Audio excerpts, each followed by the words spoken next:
L-Awtorità tax-Xandir immultat lill-istazzjon tar-radju RTK 6,410 euro wara l-preżentatur Andrew Azzopardi jiddeskriva lil Norman Lowell bħala xenofobiku u razzista.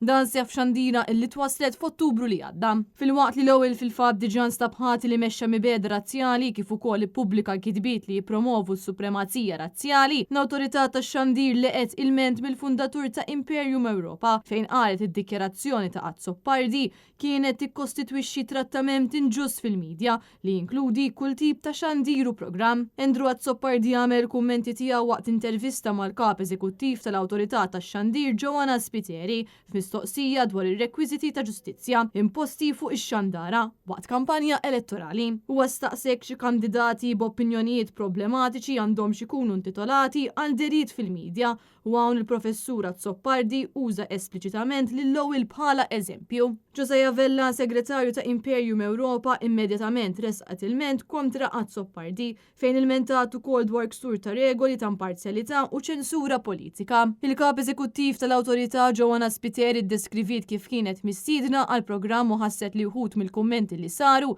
kisru regoli tal-Awtorità.